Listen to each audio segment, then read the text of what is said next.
Y'all, we really lost on a buzzer beater to Texas. Roy Army hit that jumper, clock hit 0. For the first time this season, South Carolina Gamecocks had to walk off the floor on the wrong side of the score. And the whole world started whispering that maybe, just maybe, the dynasty was leaking a little bit. But see, that's where they got us messed up. Because now, right after that gut punch at Las Vegas, we walking straight into the KFC Yum Center for the ACCSEC Challenge. And Louisville might think this their moment. Number 3, South Carolina. Number 22, Louisville, national TV, loud building, wounds, fresh opportunity. This ain't just a game, fam. This is a temperature check on the whole season. Fam, what's up, the squad? It's Cess, your favorite auntie with Uncle Tendencies, and welcome back to Cess Talk Sports. Shout out to all my loyal fam, keep pulling up, and if you're new around here, welcome. Don't forget to hit that subscribe button, ring that notification bell so you don't miss a drop, and everybody like, comment, share, hype this video so I know you pulled up. We finna break down the ACC-SEC Challenge showdown between South Carolina Gamecocks and the Louisville Cardinals. We're talking stakes, history, matchups, injury schemes, what went wrong versus Texas, what has to go right in Louisville, and I'm going to give you my prediction at the end. Grab your snacks, grab your stat sheets, get comfortable, because we about to talk who auntie's way. Now, set the table. December 4th, 2025, KFC Yum Center in Louisville turns into a pressure cooker. Number 3, South Carolina walking in 7-1, fresh off that 66-64 loss to Texas in the Player Area Championship. Louisville sitting there at 7-2, ranked number 22 with a young roster that dropped 100 on Bellarmine and is looking for a signature win, okay? This isn't just another non-conference date. This ACC-SEC Challenge. And the selection committee watches these games very closely. These are resume builders. These are seeding shifters. These are nights that decide who's on that one line, who's fighting it out as a 4 or 5 seed in March. South Carolina, this is about response. We fell from 2 to 3 in the AP poll after that Texas loss. Folks want to know, are we still the gravitational center of the sport, or did the rest of women's college basketball catch up? For Louisville, this is about validation. Jeff Walz has been doing this for almost 2 decades. Final fours, deep runs, big moments, but this year's roster is a reload, not a finished product. Win over South Carolina at home will scream to the world, we are ahead of schedule. And here's the stage. National ESPN window, prime slot, one of South Carolina's 19 nationally televised games this season. It's not an accident.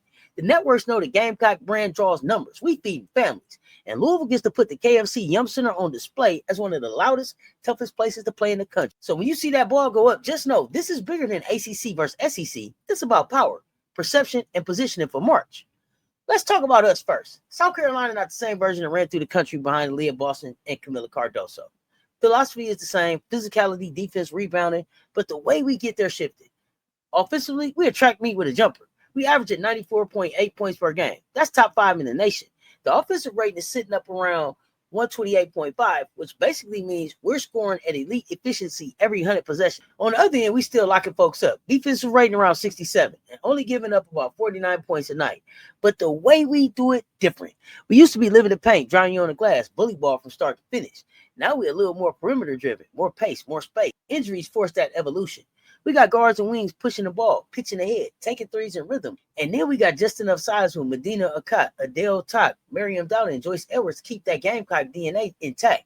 We still want to own the boards. We still want to make every cut painful, every catch contested. But relax on the perimeter against this group, yeah, you're going to see that scoreboard light up.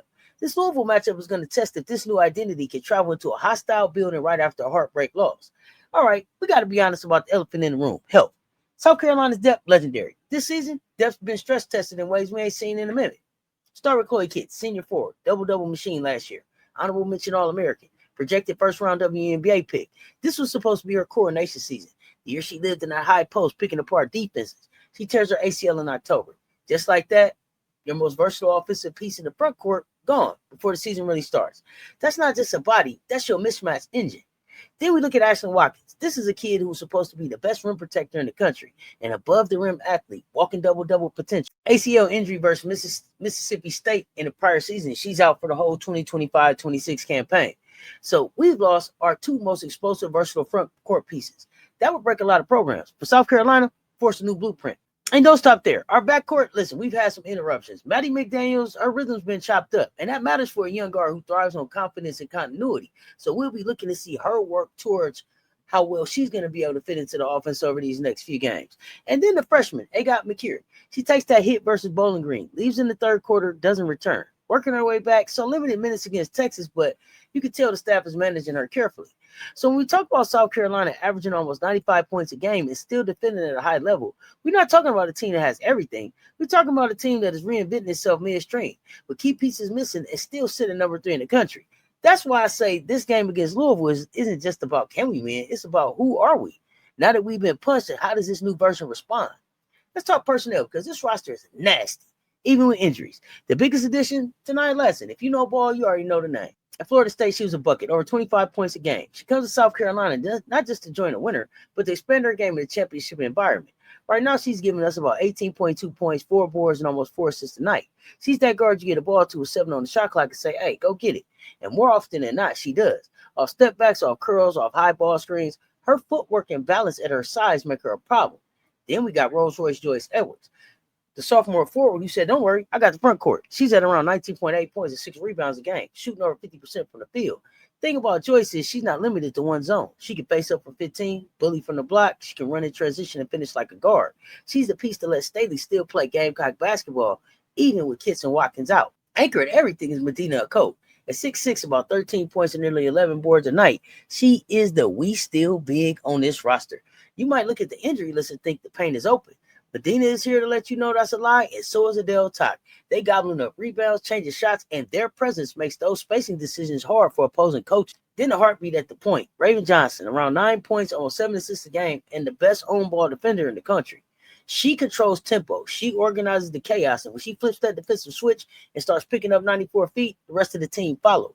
Adding in Tessa Johnson stretching the floor with scoring in the low teens, you suddenly see the new formula. Dynamic scoring from Latson and Edwards, size and glass control from Okot and Tack, and leadership and edge from Raven. This is the version of South Carolina that's walking into Louisville, wounded, retooled, but still loaded. We got to talk about Vegas. South Carolina versus Texas in the Players Era Championship, number 2 versus number 4 big stage. You can feel the juice through the screen. And for the first time this year, we saw the cracks. We shot about 41.7% from the field, under 30% from 3. Texas made it ugly, physical, in your jersey defense. They threw bodies at Joyce, at Latson, tried to bang Madina every position. There's that 11-0 Texas run that put us behind the 8 ball. And even with all that, we fight back. We claw, we defend, we scrap our way into a tie game in the final seconds. 64-64. All we needed is one stop. Rory comes off that action, pulls up, 1.5 seconds left, hits the jumper that not only wins the game, but breaks Texas' career assist record. On a night where we just needed one more defensive stand, we didn't get it. But let's look up under the hood. On the glass, we lost 39-32. That's rare. That's the Kitts and Watkins factor. That's your depth in the front court being gone and asking guards to rebound up a level. Texas snatches 16 offensive boards, can't consistently survive that against elite teams. We also coughed it up 13 times. They converted that into 16 points. In a 2-point game, those are daggers. Latson and Edwards both gave us 16. They account for half team's point. That tells us 2 things. 1, they're big time. 2, we need a 3rd or 4th scorer to step in games like that. So when we pivot to Louisville, that Texas game was the film session Staley is living in, cleaning up the rebounding, tightening the late game execution, demanding better ball security under pressure. This is what makes the Louisville game spicy. It's the first time we see if this team learned the right lessons from the Heartbreak or if those cracks can be widened by another major opponent. Let's slide over to the other side, though. Louisville. Jeff Walz has built that program into a national brand. True. Final Fours, elite guards, high-octane offense. They used to being in the big conversations. But this year, they in that tricky space. Not rebuilding, not fully veteran-heavy, not reloading with impact freshmen and transfers. 7-2, 1-0 mark in the ACC. Ranked number 22, identity still forming. Some nights, they look like a top 10 team. Other nights, you see the youth. You look at the schedule, lost to number 1 UConn. Expected, but not required. They competed.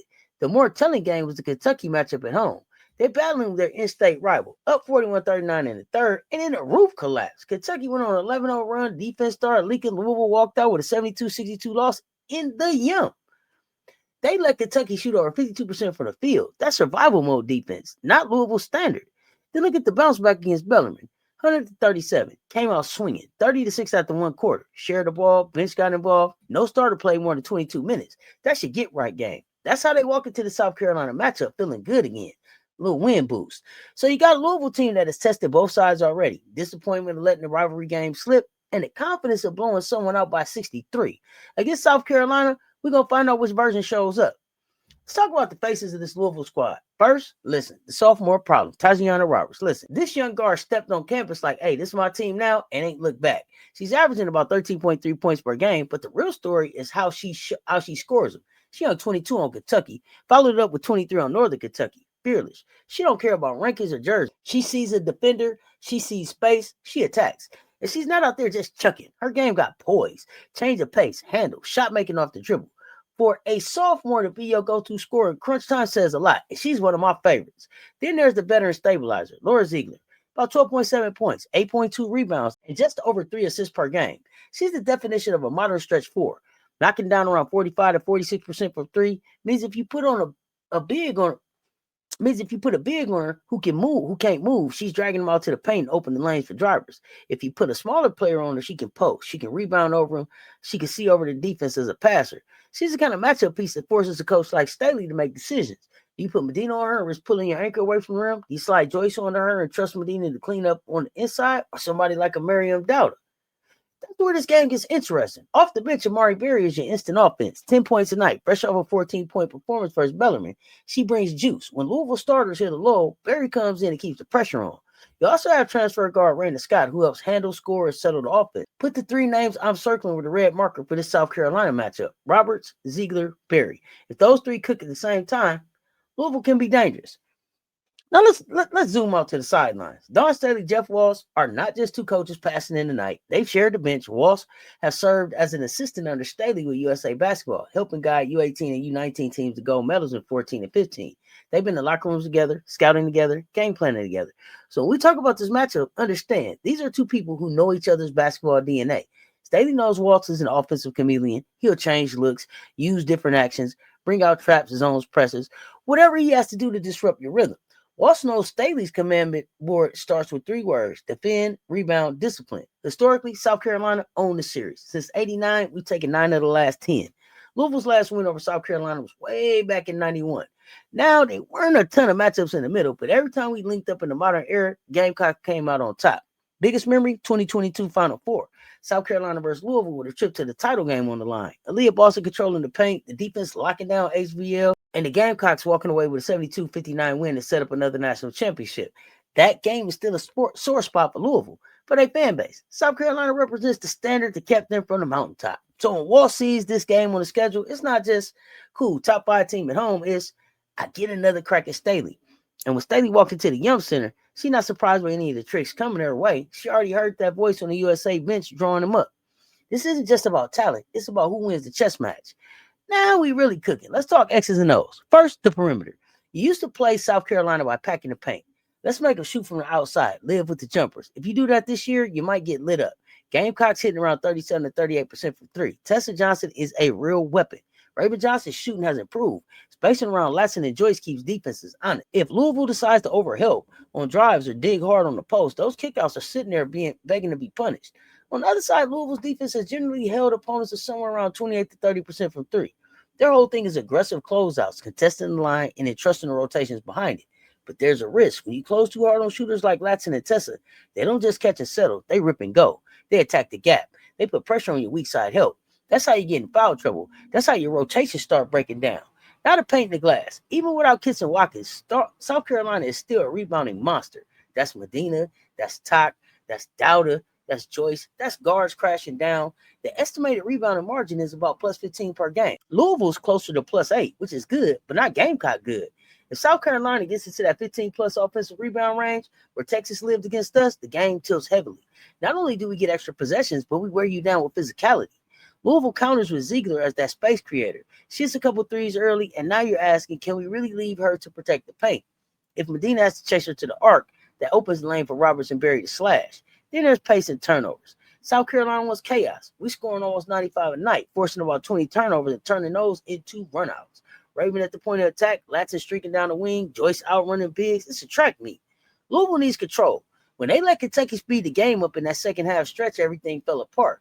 Against South Carolina, if they turn it over early and often, that Yum Center crowd would turn from weapon to we watching another blowout real quick. I fully expect Walz to use some kind of press, maybe a 2-2-1 press, dropping into a matchup zone to test South Carolina's decision-making and spacing with this new rotation. If he can bother the entry passes, disrupt Ravens' comfort, and force those 13, 14, 15 turnover nights, Louisville can hang around. Key questions: can Louisville control pace long enough to keep it in a half-court game? Can South Carolina punish the boards and still cover Ziegler on the perimeter? Can Roberts handle Ravens' defensive pressure and still be productive? These answers are going to decide this one more than any ranking. Let's put some numbers in the chat. South Carolina is 7-1, ranked number 3. Louisville is 7-2, ranked number 22. Gamecocks putting up about, like I said, 95 points a game. Louisville around 81. That's a 13 to some change scoring gap already. On the defensive side, South Carolina hold teams under 50 points a night. Louisville is closer to mid-50s. Both are good. One is suffocating. Scoring margin is wild. South Carolina is winning games by nearly 45 points per night. Louisville's margin is around plus 25. That tells you South Carolina hasn't just been winning. We've been erasing people. Field goal percentage, South Carolina about 53.7%. Louisville around 52.5%. That's basically a push. Both teams can score efficiently. From three, it's another near push. South Carolina a tick under 38, Louisville around 36. That's high-level shooting for both sides. The separated categories are rebounding margin and schedule. Rebounding margin, South Carolina is estimated, like I said, around plus 15. Louisville, plus 8. Over 40 minutes, that can be the difference between an 8-point win and a 20-point win. Strength of schedule, South Carolina is living in the deep end. Oklahoma, Texas, Louisville now. Projected number one strength of schedule. Louisville slate is no joke either. UConn, Kentucky, and others. But the constant repeated top 10 caliber battles South Carolina sees are different. The numbers say if both teams play an average game for themselves, South Carolina wins. Louisville's path is not about average. It's about hitting that high ceiling version we saw versus Northern Kentucky and Bellarmine, and sustaining it for 40 minutes against a team that punishes every mistake. Let's talk outcomes. Scenario 1, angry Gamecock game. South Carolina walk into the Yum still hot about Texas. Don Staley has probably been on us in practice on the glass, on the turnovers, on the attention to detail. Starters come out and you can see from the first defensive possession, it's different. Raven is picking up full court. Latson is in attack mode from the tip. Joyce sealing deep. Madina is cleaning the glass like her life depends on it. Louisville's young guards feel that pressure and turn it over 7 or 8 times in the first. The crowd tries to get into it, but every time they rise, South Carolina buries the 3 or grabs 3 offensive boards in one possession. By halftime, South Carolina has that double-digit lead. Louisville makes a push in the third, but every time they think they back in it, Latson hits a pull-up. Joyce kills him with a face-up jumper, or Madina gets an and one on the offensive glass. That's the statement win after a loss scenario. Probability, I say, is pretty real. Staley coach teams respond to adversity. Scenario 2, Yum center shock. In this version, Louisville doesn't flinch. Ziegler hits a couple threes early, pulls Madina out the paint, and suddenly the driving lanes are open. Roberts sees one jumper fall, then another, and now she's playing with that irrational freshman confidence to make stars. South Carolina gets into foul trouble. Bench rotations get funky, and Louisville energy builds. Gamecocks still put up points, but the turnovers creep up again. Instead of 13, now we're at 17. Instead of plus 10 on the glass, it's even closer. In the final minutes, if it's a 1 or 2 possession game and the crowd's going crazy, Watt dries up something to get Roberts or Ziegler a look, and now we're living in a coin flip world. Probability lower, but not impossible. Louisville has the shooting and the coaching to make this scenario real if South Carolina plays a B- game. But even in a 1 to 2 possession game like this, with the crowd going crazy and all of that, we still pull it out. We don't lose another last-second game. Let's do some key matchups. Joyce Edwards versus whoever Louisville throws at her. Louisville does not have one player who can comfortably check Joyce for 40 minutes. Too big for the straight wings, too quick and skilled for traditional posts. If Joyce gets touches in rhythm, elbow catches, duck ins, trail threes, short rolls, long night for the Cardinals. Tonight, Latson versus Louisville perimeter rotation. Walz is going to try different looks. Bigger guard, quick guard, maybe a zone. Question is, can anybody stay in front of Latson one-on-one without help? Because if they can't and they have to bring extra bodies, the dominoes start falling. That's when Tessa and Raven hit open shots. That's when the paint opens for Joyce and Madina. Raven Johnson versus Tajianna Roberts. This might be my favorite matchup. The best veteran defensive guard in the sport versus a freshman who does not scare easy. Raven is going to test Roberts' composure. Can she handle ball pressure without picking up her dribble? Can she get into her actions in the half court? Can she still get to her spots when somebody's sitting in her jersey all game? For Louisville to have a chance, Robert doesn't have to outscore Latson. She has to stay efficient and poised against Raven's pressure. Madina Okot versus Laura Ziegler in the glass. If Madina wins the rebounding battle decisively, this game could get ugly. Ziegler will stretch her, but if Madina can navigate that, still contest on the arc and then recover to the glass, it chokes off Louisville's second chance opportunities and ignites South Carolina's transition game. On the flip side, if Ziegler drags Madina away from the rim and actually hits threes, the Staley has to decide, do we switch? Do we go small with Joyce at the 5? Those decisions will shape the entire second half. All right, fam, let's stop dancing around it. Do I think Louisville is talented? Yes. Y'all know they're one of my dark horses. Plus, I'm looking forward to seeing Anaya Hardy, one of my super sophomores out of Detroit, playing basketball down there at the Yum. Do I think the Yum Center is going to be loud and hostile? Absolutely. Do I think Jeff Walz can cook up a game plan to make this interesting? I'm not counting on that, but I am counting on his players to play to compete and play smart basketball. But I also know who we are. We are South Carolina. We just got clipped at the buzzer. We heard all the noise. We saw the drop in the ranking. We felt the questions. This game has response written all over it. I think Louisville hangs around a bit in the first quarter. Roberts hits a couple of tough shots. Ziegler splashes a three. Building get loud. But somewhere in that second quarter, South Carolina defense settles in. Raven gets a couple steals. Madina starts owning the glass. We start throwing a block party. Joyce and Latson start playing that two-woman game where you can pick your poison. But by the fourth quarter, the depth, the tempo, and the physicality separate. My prediction, South Carolina 78, Louisville 62. Joyce Edwards is my MVP with something like 22 points, 8 rebounds, and a handful of plays to just break Louisville's spirit. Louisville leads with respect. South Carolina leads with the reminder. The crown might tilt, but it don't fall. Big picture, this game is one of those non-conference snapshots that we look back on in March and say, yeah, that told us where both teams really were. But South Carolina is a check on how our new identity holds up under pressure. Perimeter driven, injury tested, but still mean in the paint, and ruthless on defense. But Louisville, measuring stick. You don't judge a reloading team only by whether they beat South Carolina. You judge them by how they compete, how they respond to runs, how their sophomore star handles a championship caliber defense, and whether their veterans can steady the ship. No matter what, the talent in this game, the coaching on both sides, the atmosphere inside the Yum Center, this is women's college basketball at its best. All right, fam. Make sure you drop a comment with your thoughts on the South Carolina versus Louisville matchup. Who you got? What's your score prediction? Who's your MVP? Don't forget to hit that subscribe button, ring the notification bell, and share this video with somebody who loves the game and the Gamecocks. Catch y'all next time on Cess Talk Sports, where we always bring you the latest on the rising stars and the legends in the making. Cocks up. We hard, y'all. Keep hooping. Stay tuned. Talk soon. I'm out.